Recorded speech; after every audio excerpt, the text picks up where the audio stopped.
Hoy nos metemos de lleno en una historia que es casi de detectives científicos y que tiene que ver con la COVID-19.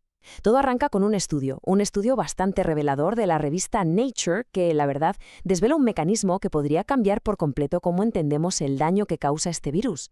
Vale, vamos al lío. A ver, desde que empezó la pandemia todos sabemos que una COVID grave puede provocar coágulos, ¿verdad? Pero, y aquí viene lo interesante, el personal médico se estaba topando con un misterio, un verdadero enigma en los vasos sanguíneos más pequeñitos del cuerpo. Veían que había obstrucciones, sí, pero faltaban los sospechosos de siempre.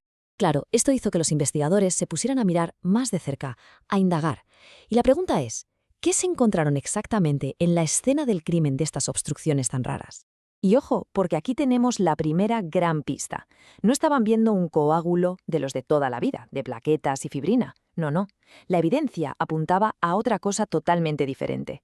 Era más bien como un atasco, un embotellamiento provocado por los escombros de células muertas, concretamente de la propia pared del vaso sanguíneo y de glóbulos rojos que se habían roto. Mirad, esta cita que vemos lo clava, captura a la perfección este cambio de mentalidad. El tema no era un problema de coagulación, al menos no como lo entendíamos hasta ahora. Era otra cosa, un problema de daño en el propio vaso que terminaba creando, pues eso, un tipo de tapón muy particular. Vale, pero ¿cómo se llega a esto? ¿Cómo pasa? Pues la investigación descubrió que es como una reacción en cadena y bastante devastadora, la verdad. Para entenderla bien, vamos a pararnos un momento a ver un par de conceptos clave. Todo empieza con la isquemia. A ver, para que nos hagamos una idea, es como si una tubería se estrechara de repente y no dejara pasar bien el agua. Pues la isquemia es algo parecido, es una falta muy seria de flujo sanguíneo y, por tanto, de oxígeno. Y claro, esto empieza a hacerle daño a las células que recubren los vasos por dentro, que son súper delicadas. Y esta falta de oxígeno, esta isquemia, es como si pulsara un interruptor de autodestrucción en esas células del revestimiento. El proceso tiene un nombre, se llama necroptosis, y es básicamente una forma programada que tiene las células de morir, pero de una forma bastante, digamos, caótica. Claro, al morir estas células que forran el vaso, se lía una buena. ¿Qué pasa? Que los glóbulos rojos que andan por ahí cerca también sufren las consecuencias y acaban rompiéndose. A este proceso se le llama hemólisis. Así que ahí la tenemos, la reacción en cadena al completo. Primero, la falta de oxígeno. Eso provoca que las células del vaso se autodestruyan. Esto, a su vez, hace que se rompan los glóbulos rojos. Y al final todos esos restos, ¡pum!, forman el tapón.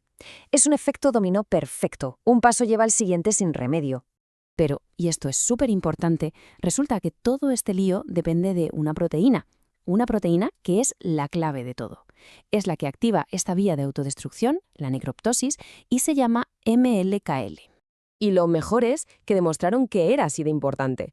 ¿Cómo? Pues en sus experimentos eliminaron genéticamente esta proteína, la MLKL, del revestimiento de los vasos. ¿Y qué pasó? Pues que hubo muchas menos roturas de glóbulos rojos, se obstruyeron muchísimos menos microvasos y, en consecuencia, hubo menos daño en los órganos. O sea, una pista de oro para pensar en futuros tratamientos. A ver, uno se pregunta, ¿pero por qué nuestro cuerpo iba a tener un mecanismo tan destructivo? Parece que no tiene sentido. Bueno, pues resulta que todo podría empezar como una medida de protección, una que simplemente ha salido rematadamente mal. La teoría de los investigadores es que esto podría ser como un intento a la desesperada del cuerpo, un mecanismo muy primitivo para evitar pequeñas hemorragias. Imagínate, la pared de un vaso está muy dañada, a punto de romperse. Y el cuerpo, en un acto reflejo, intenta crear un parche rápido con lo primero que pilla por ahí, con los restos que tiene a mano. Pero claro, aquí está el problema. Aquí es donde la cosa se tuerce.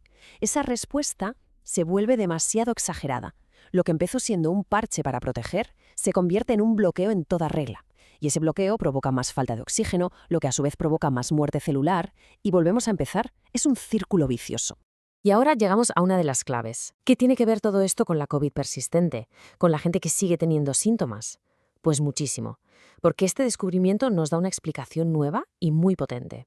Si lo pensamos, la conexión es bastante directa, ¿no? Si estas microobstrucciones ocurren en el cerebro, pues podríamos tener esa famosa niebla mental. Si ocurren en los pulmones, de ahí podría venir la falta de aire. En el corazón, el dolor en el pecho. Vamos, que este mecanismo podría ser la explicación directa de muchísimos de los síntomas más comunes y que más fastidian de la COVID persistente.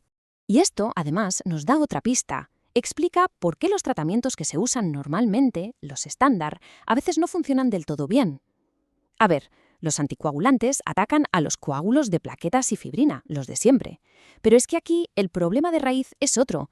Es la muerte de las células del vaso y el montón de escombros de glóbulos rojos. Y contra eso, los anticoagulantes pues no hacen mucho. Pero bueno, lo bueno de todo esto es que la investigación no se queda solo en identificar el problema, va más allá y de hecho nos abre una puerta a nuevas soluciones. Y aquí está la gran implicación para los tratamientos del futuro.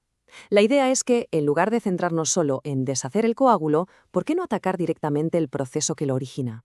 O sea, ir a por la propia vía de la necroptosis. Y eso convierte a la proteína MLKL en la diana perfecta, en un objetivo prioritario para desarrollar nuevos fármacos.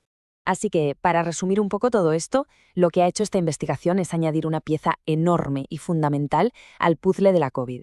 El foco ya no está puesto solo en la coagulación clásica, ahora se desplaza hacia un tipo de daño vascular mucho más profundo, mucho más complejo.